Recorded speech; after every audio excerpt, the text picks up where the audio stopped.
Hello, everyone. Welcome back to another session of Parallel Barkings. Woof, woof. I'm Larry Backer, and I'm here with my little puppy, Ariana. Hello, bark, bark, Little puppy noise. bark. There you go.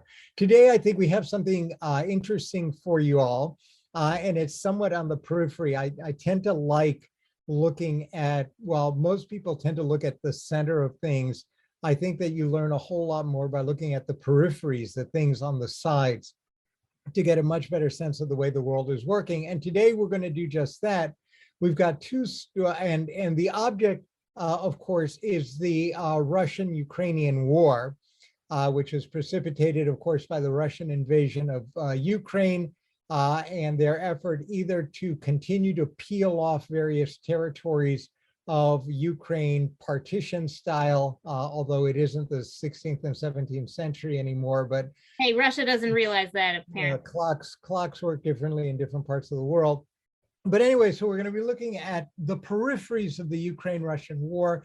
A lot of people have been looking at the at the very center, armaments to the Ukraine, bogging down in quasi-trench, the modern version of quasi-trench warfare, as the Russians try to advance on territories that they probably think that if they occupy long enough, that the West, in exchange for the agricultural products that the Russians are holding up and the flow of natural gas, will agree in some kind of a nice way to the effective partition of Ukraine, without, of course, asking the Ukrainians, and irrespective of the fact that, in fact, within moments, the EU Commission President and the Prime Minister of Italy are going to be looking for replacement sources of natural gas in the huge natural gas fields that are being opened by the Israelis and the Egyptians,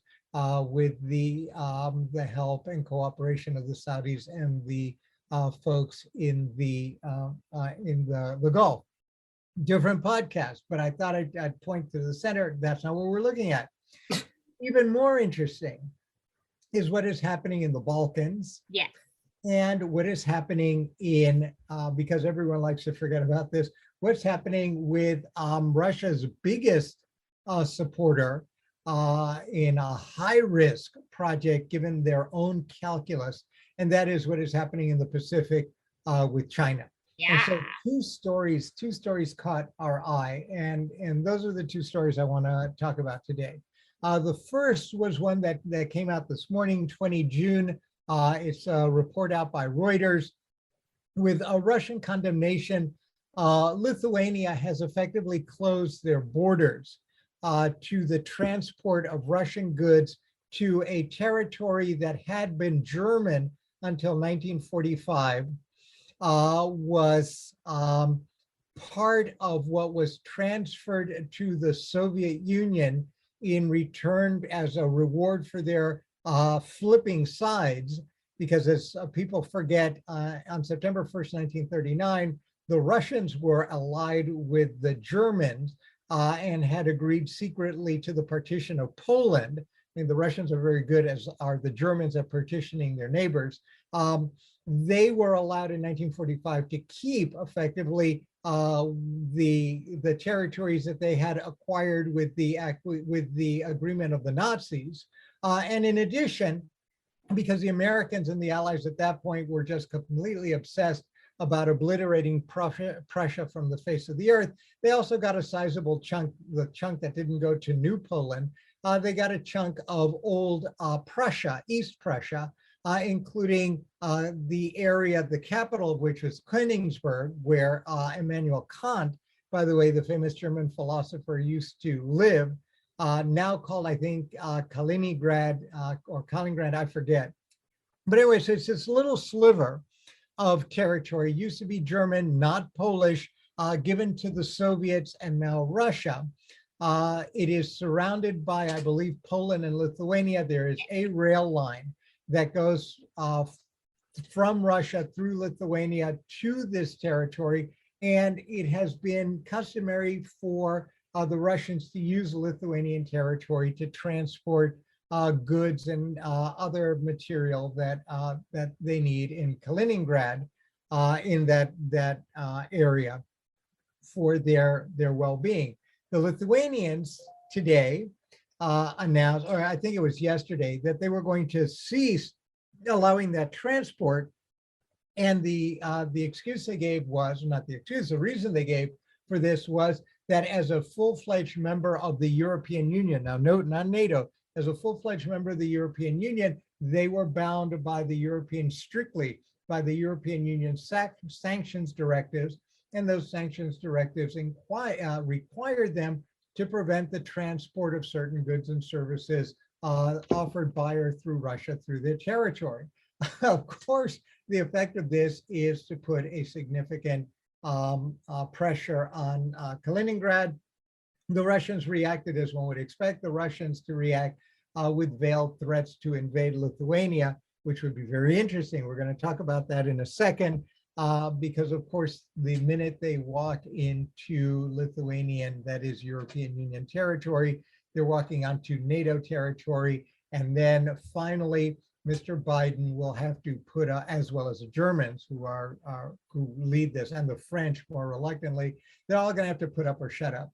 Are they paper tigers or not? Yeah, so this is my question. No, you've been talking for enough.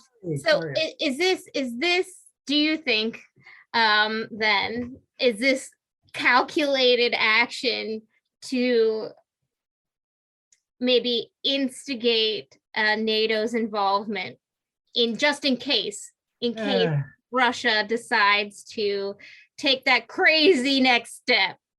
No, it's hard to tell. I think the more interesting part is that this is another one of the facets of what crazy webs of weirdness history will weave for us. So what sounded really good in 1945 is now posing a bit of a problem for the Russians, because it never dawned on them back in 1945 that they would actually lose the Balkans, and that the Balkans would move. And this is their fear, of course, which in part prompted the invasion of the Ukraine.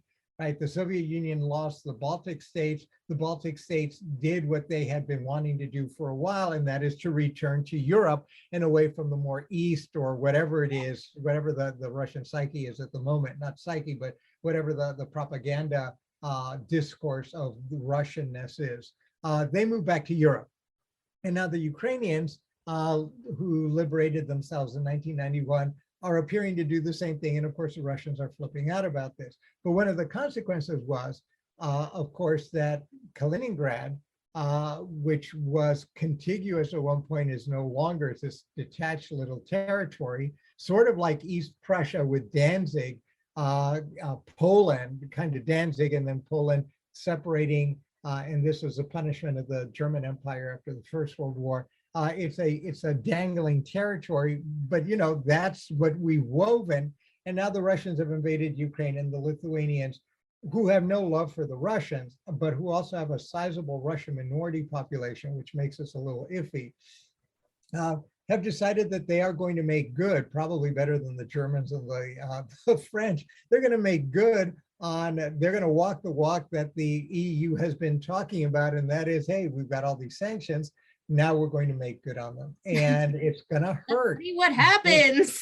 This little area. So it was premeditated in the sense that they are strictly doing their duty, and the question is whether there would have been a toleration of them less strictly doing their duty. Clearly, before this announcement, everyone was going winky winky, which of course should make us feel a little weird. There's a lot of winky winky about natural gas coming from the Russians to the Germans, and lots of European Union money going to the Russians, which they can use then to continue to finance their war. Whatever, yeah.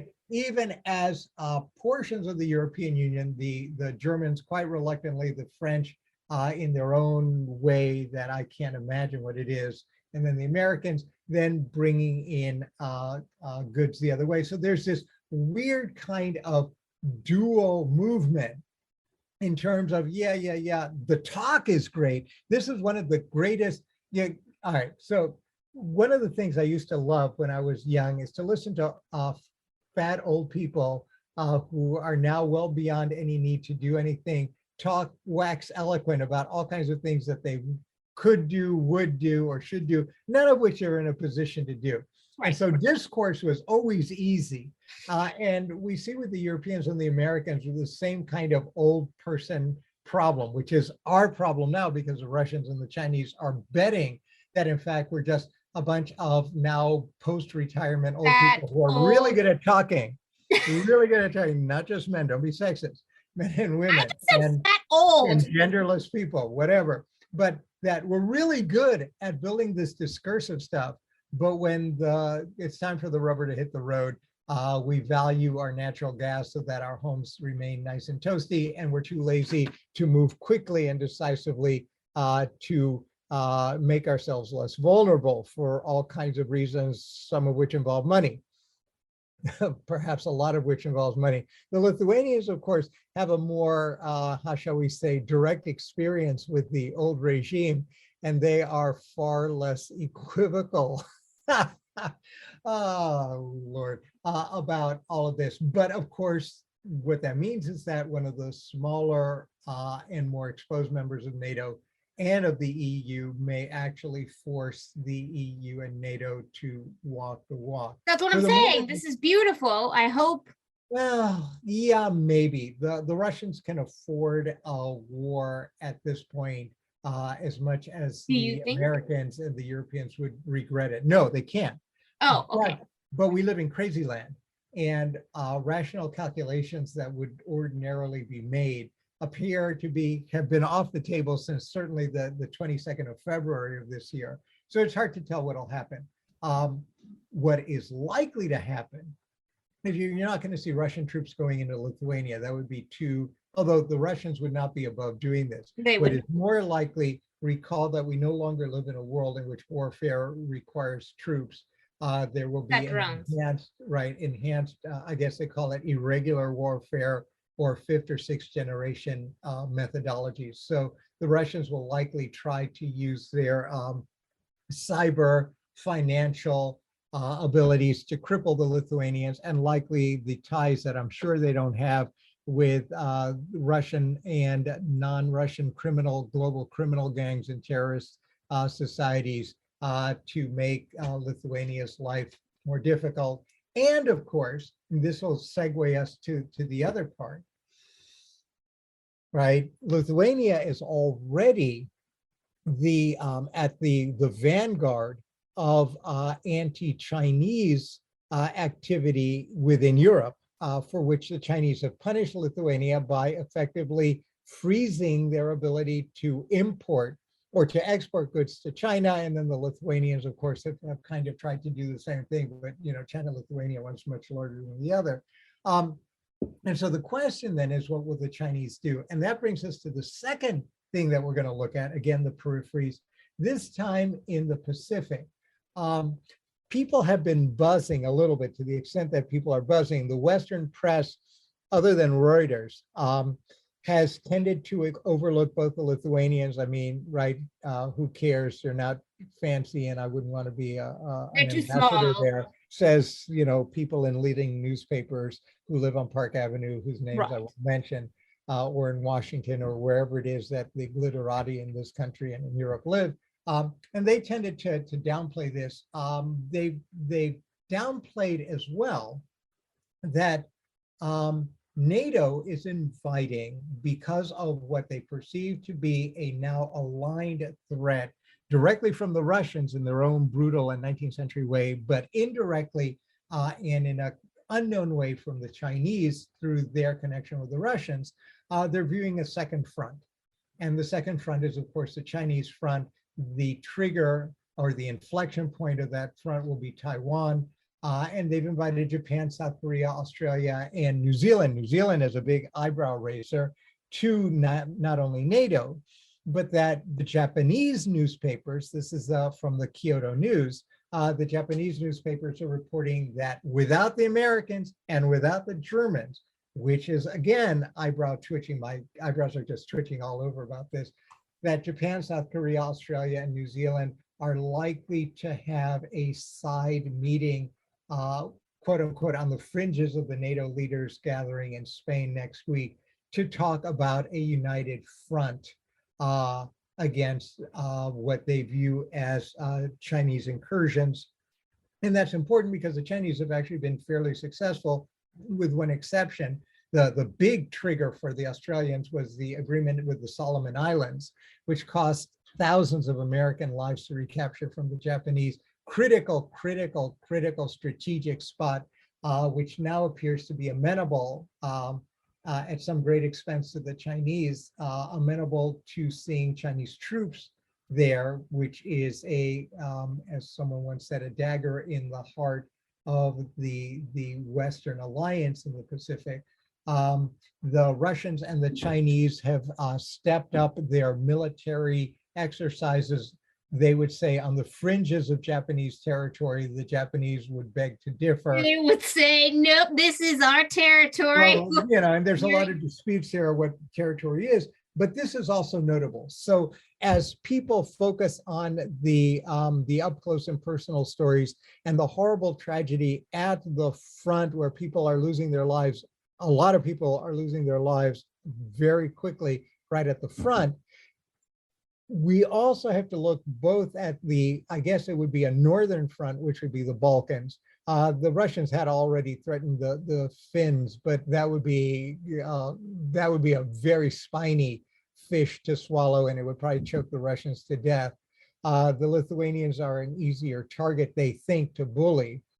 The Poles would also be a very spiny fish. So, but now we have the Pacific. Right, so we got that on the northern front, and now finally we're looking at the Chinese front, and that ought to cause some concern, because if we're looking at that, then we're looking at global conflict, not just at a big bully state interfering in the internal affairs and invading a smaller a second or third tier state. And this is when it becomes reminiscent of a world war. Yeah, but remember, wars aren't necessarily, I cannot emphasize this enough.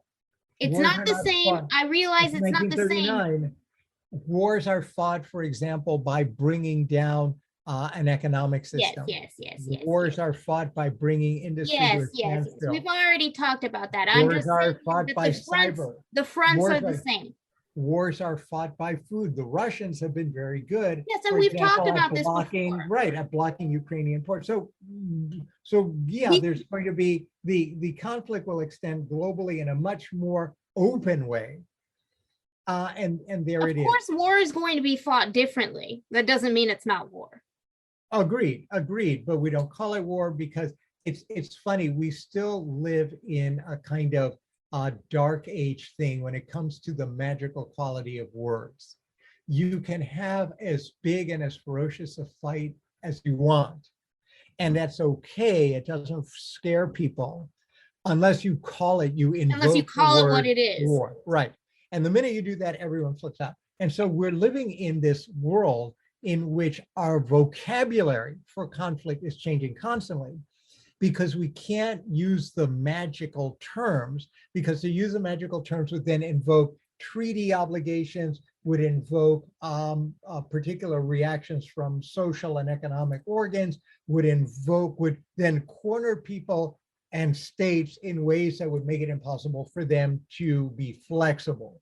Right. And so the new nature of war and relations is to preserve the old language, but to use it as some kind of potent magical language. This is semiotics, right? Yes. Where the words require this, it's like the atom bomb. So you can't say the word war, you can't drop an atomic bomb. Both of them are kind of world ending, but you can have people take guns and point them at each other and shoot and kill each other. You can aggressively project your power into another country's territory. As long as you don't call it war, it's cool. Yeah. So what do you think about this, the Japan, South Korea, Australia, New Zealand thing? Well, I think it's about time. Well, what do you mean you think it's about time? I mean, I think they need an alliance for sure. I do think it's interesting. I did note the stark absence of the U.S. There's another absence here that's interesting. And Germany. Well, no. The other one is, we're talking about fringes, India. Oh, yes, India. Very, Remember the very. Quad? Yeah, so something's going on there. And the problem, of course, and that was also the problem of New Zealand as well. Can you trust India?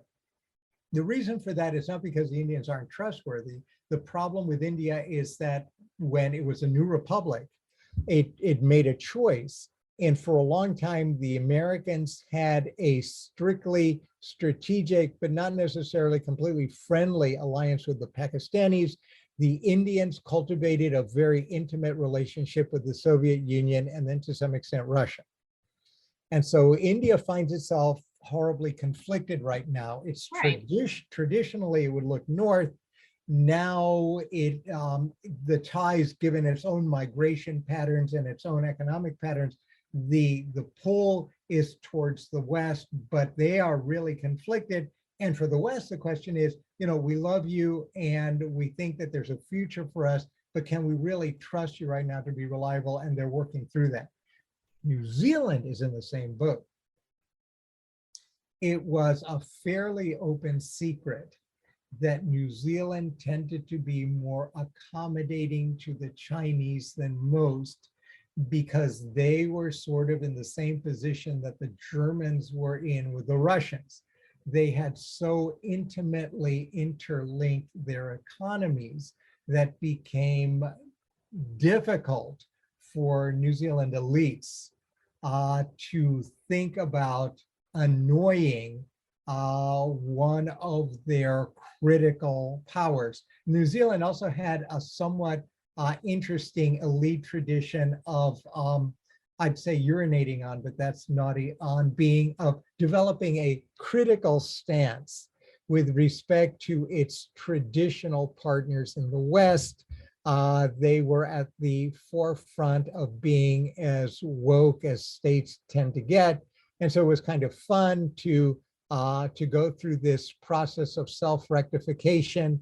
And of course, the minute you become self-rectifying, you want to rectify everyone else, and who better than starting with family. And so New Zealand was not necessarily viewed as a particularly reliable partner. So something must have changed, and it's not clear what. I'm honestly wondering if it is the fact that the leadership has changed. No, it's the same. It's the same leader, and this is not to cast aspersions on the leadership. I mean, New Zealand has been doing as good a job as it can given the cards it has been dealt. I might disagree with some of the choices that they've made, but I think all sides have to be aware of what the consequences of those choices are, and to some extent either bring them back or understand and explain to the New Zealanders what the consequences of their geopolitical choices may be. But this isn't to fault them, but it is to suggest that fault or not, geopolitics are geopolitics, and you make a choice and you're going to have to live with it. But something's going on. It's not clear what. The Japanese, of course, are, we can't say, again, these are magical words. So the one thing the Japanese can't do is remilitarize. So what they're doing is strengthening in a very strategic way their self-defense forces.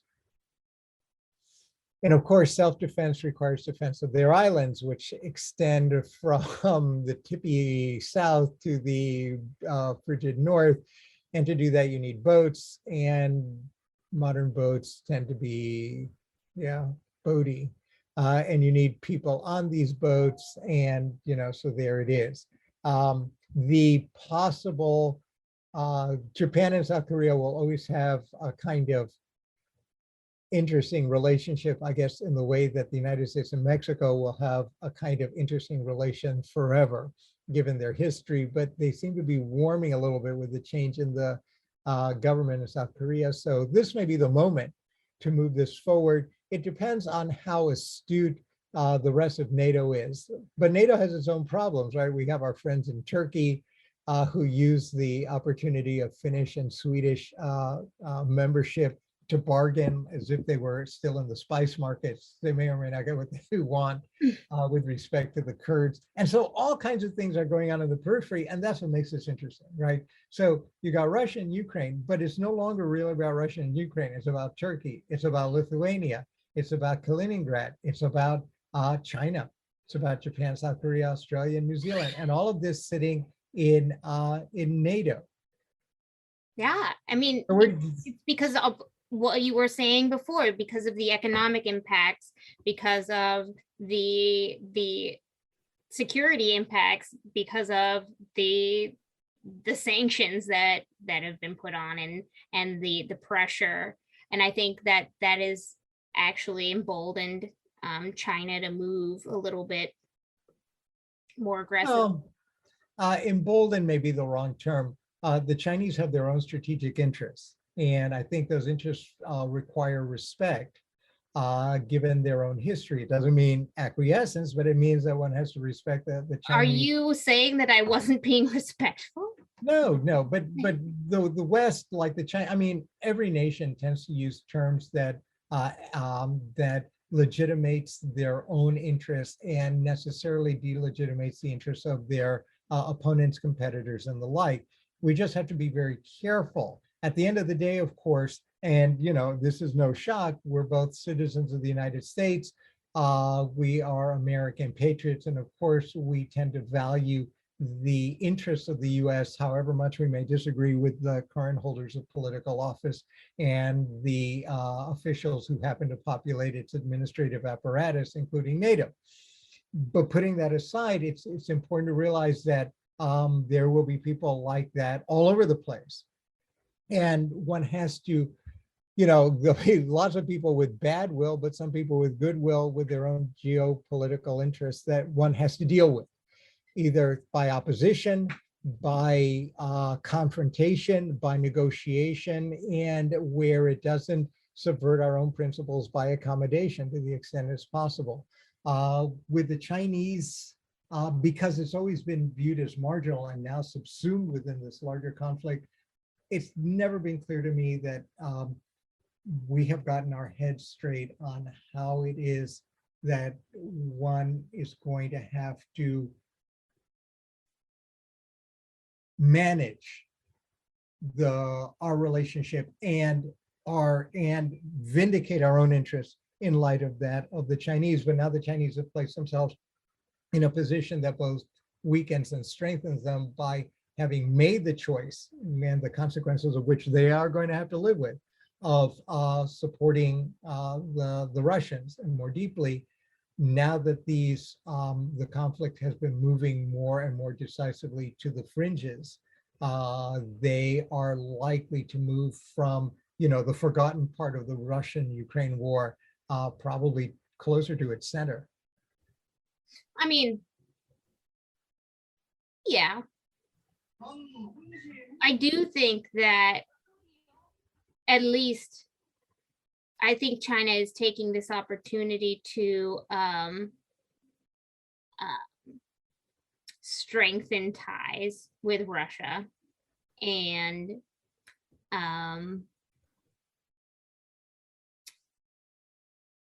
do whatever it can to work together with its eastern counterpart to manage the international order. Right, it's not an irrational choice. If the Chinese believe, and there's history here. One of the things that the Chinese would worry about is what the Japanese worried about in the 1930s, and that is the protection of their global supply chains, especially with respect to raw materials and energy. That was one of the triggers for the violence and the metastasizing of the violence, certainly in the Asia-Pacific area in 1941. And for the Chinese, if you're going to avoid that and you worry about the geopolitical competition, for example, for natural resources in Africa, for oil and the like, you're going to want to cultivate, right? You take advantage of American strategic blunders, one of which is, of course, the blundering that we tend to be really good at with respect to the Sunni and Shia Islamic worlds. And you're going to take advantage of that and become friendlier with the Saudis.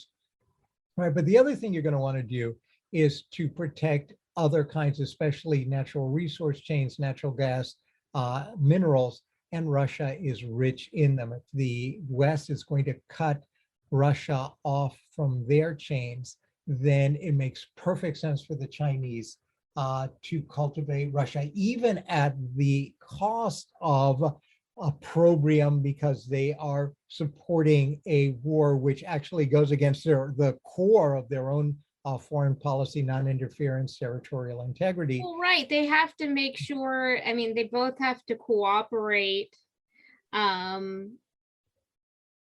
because both of the relations with the United States have deteriorated. And well, not just the United States. Well, yes, the Europeans. The Europeans, they don't want the expansion of NATO to progress. There's plenty of other things that. Yeah. Well, you know, the expansion of NATO is too bad, so sad. Neither the Chinese nor the Russians have been very sensitive about the expansion, for example, of their own kind of quasi-NATO, a much more comprehensive one, the Shanghai Cooperation Group. The discourse about NATO is strategic and is meant to kind of confuse and affect the conversations within Western elites, but in terms of doing what I say, not what I do, it's been very effective, even as they build up their own alliance system. So I'm much less impressed with that discourse. But of course, our elites tend to be, because again, the utter blindness of the West, both in terms of respect and in terms of a more kind of less rose-colored or dark gray-colored glasses that you tend to look at China, has tended to almost ensure miscalculation there, and this becomes really obvious now in the context of the Chinese role, which has tended to be veiled as in the Russo-Japanese War, as has the complicity of the Germans and other natural resource sucking Europeans as well with the Russians. They'll say, well, we can't help it. We don't want our populations to. Well, yes. And if that's the case, then you have to make a set of strategic choices. The Europeans still hope, and certainly the Germans, that you can have your cake and eat it too, continue to grow fat on Russian trading while sitting on their discursive high horses about human rights, territorial integrity, the protection of minorities, and all the like. I'm afraid that with the invasion of the Ukraine, right, the Russians are now calling the Europeans on what had been a really quite successful game of preaching one thing and then behind closed doors doing all kinds of things. Well, that's business. That I'm sure isn't happening. Right. And then again, it's the periphery that tends to deal with this, which is why the periphery is so interesting. Lithuania calling their European brothers and sisters to account, in a sense, as the Poles had done earlier, as the Poles, Czechs, Slovaks, the Romanians had done even earlier, and then the Asia Pacific periphery calling attention, very needed attention, to the role of the Chinese and the Asian front in the Russo-Ukrainian war. Yeah, I mean, China doubled its imports of liquid natural gas from Russia in February. Well, of course they did, and it's fabulous. I'm hoping that they got a good price. Me too. you've got distress sales going on, but and beyond all this, and perhaps, and I know we're running out of time, and I talk way too much on this podcast, to which for our podcast listeners, I apologize. This is, and I apologize. I know they're dying. Their ears are bleeding. Oh, they are, yeah. But it's an area that is really interesting, and in large part because it tends to be ignored. As we do these other stories about and important stories, no doubt, but there are a lot of wheels spinning around here. There are wheels are spinning. So if you were sitting in the Prime Minister's office in Lithuania, what would you suggest? You're going to get a call from the German Foreign Ministry saying, little country, you are being naughty, stop this thing, or we will be vexed with you.